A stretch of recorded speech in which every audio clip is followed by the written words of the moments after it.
Hi, I'm Stacey Herrera, creator of the Sensuality Project, and through my sensuality-focused work, I help women to explore their sexuality, enhance intimacy, and create deliciously fulfilling relationships.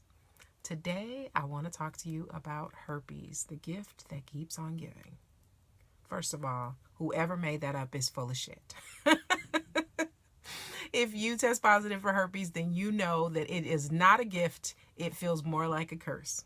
However, while let's just get this clear, herpes is not a gift. Herpes is not a gift. But there are 3 unobvious gains that come with testing positive for herpes, and I'm going to share those with you today. So the number 3 gift is self-care. Having herpes causes you to step up your self-care game big time. And part of it is because you're paying attention to the triggers. And a trigger is some of the things that might cause you to have a flare-up. And those triggers vary from person to person. So there's no set, like this is what happens or these are the things. It depends on the person. So those triggers can vary. And it is also possible for you to have an initial outbreak and never have an outbreak again. That happens to some people, but for others, you have an initial outbreak and then you have periodic outbreaks, usually triggered by some kind of stimulus. But herpes causes you to pay attention to those things. And because you're paying attention to your triggers, you start practicing better self-care. So maybe certain foods trigger an outbreak for you. Like for some people, it might be chocolate, it might be caffeine, maybe it might be alcohol. It just, again, it varies from person to person. But as a result of paying attention to those triggers and recognizing what foods might cause you to have an outbreak, you just don't eat those things, or you eat them in moderation, or you eat them, only, at a certain time of the year, a special occasion or whatever. But regardless, you're practicing self-care by paying attention to what you eat.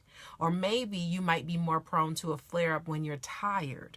That is a thing. Fatigue often creates a perfect environment for the herpes virus to reactivate or reanimate itself and create a flare-up. So if you know that being tired is a trigger for you, then you are going to take extra special care to make sure that you are getting the rest and the sleep that you need. Again, self-care. Or maybe you're somebody that has a flare-up when you're dehydrated.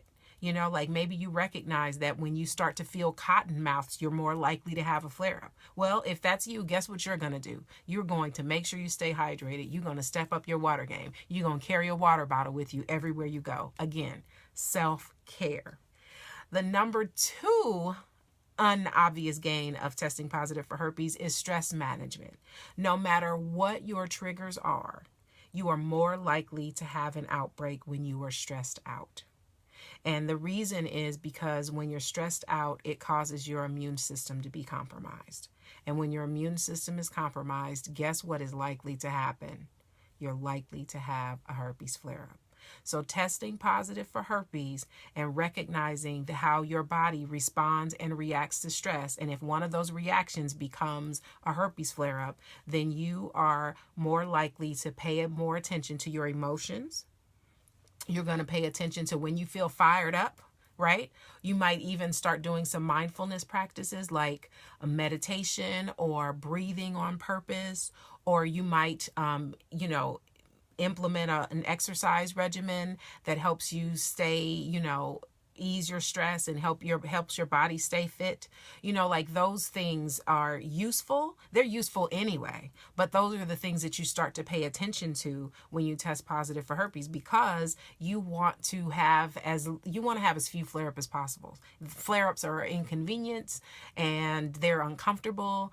And so as a result of that, if you know there are certain things that are going to create the perfect storm for you to have a flare-up, you're going to try your best not to be in those circumstances. And so consequently, you step up your self-care game. You manage your stress, right?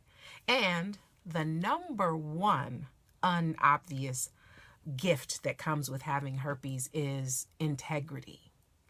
Yes, integrity. And what I mean by that is, let's be honest, there are a lot of people who are not practicing conscious sexuality. And by conscious, I mean safe sex. There are a lot of people that are not practicing safe sex. The reason I know this is to be true is simply because of the amount of people that I know that do not discuss sexual history before they get busy with a new partner.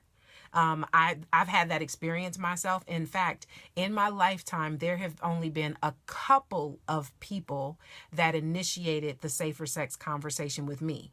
Everybody else, I had to be the one to say, like, can we talk about our sexual history? When was the last time you were tested? How many sex partners are you currently sleeping with? Are you using protection with those people? Those kinds of things. Like, people are not actively practicing safe sex, even though they know the dangers. But once you test positive for herpes, guess what? The safe sex conversation becomes a whole different experience, because it's not just about what you don't want to catch, but it's also about what you don't want to transmit to someone else, right? So once you have test positive for herpes, you become so much more conscientious about safe sex. You just do. You do, because the thought of transmitting the virus to somebody who doesn't know is stressful. It's stressful. It is. And so it's a very different experience to have the safer sex conversation with someone and tell them, disclose that you have herpes, and then they have a choice of whether they want to participate or not. So one of the side effects of testing positive for herpes is becoming more sexually considerate and less likely to engage in risky sexual behavior. That's a very unobvious gain, but it's a gain just the same. So let me just repeat them. Number 3, self-care. You practice better self-care. You're more aware of your self-care. You're more aware of yourself when you test positive for herpes. Number 2, stress management. You paying attention to your emotions. You are recognizing the things that trigger you to get angry or to have an outburst, and you try to, mitigate those things as much as possible. And number 1, you are in integrity. You are having the safer sex conversation. You are disclosing to your partners. And even more than that, you are engaging in safe sex and less risky behavior. Those are unobvious gains. Herpes still isn't a gift.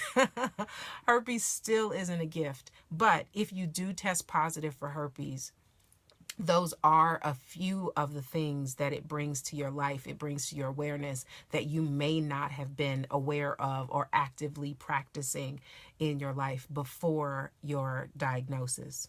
And if you are struggling, if you've tested positive for herpes and it's still hard for you, and it is, first of all, let me just say, having a herpes diagnosis can be stressful in and of itself. I am not at all trying to make light of that. It can be very stressful. But if you test positive, and if you're struggling, and if you need some support, particularly if you are in a relationship transition, so maybe you ended a relationship and you're kind of in the single limbo right now, but you would like to be in a relationship, or you would at least like to be dating, that can be even more stressful, because then there's this thought that I'm never going to be able to date again, or I'm only going to be able to date someone who's also positive for herpes. And neither of those things are true. And I'm going to be exploring all of that and demystifying dating with herpes in my new program, which is called Dating with Herpes. It's called Dating with Herpes. The program is not open yet, so registration is not open yet, but you can get on the wait list. You can sign up to be on the wait list and be the first to be notified when the doors open at datingwithherpes.club. That's datingwithherpes.club. And this is going to fill up fast. The reason it's going to fill up fast is because there are a lot of people who test positive for herpes, just like me and you. And a lot of these people are struggling with how to navigate this new way of being with this diagnosis. But it does not have to be hard. And there is life after herpes. There is life after herpes. And if you haven't checked out video number 1, where I talk about the 5 biggest herpes myths, where I actually debunk those myths, you can click the link below and check that out. And I do hope, again, if this video helped you, if it's something that it resonated with you, or you think that it can help someone else, please do share. And if you are struggling with herpes, do sign up for the waitlist at datingwithherpes.club. This is going to be a game changer for you, I promise.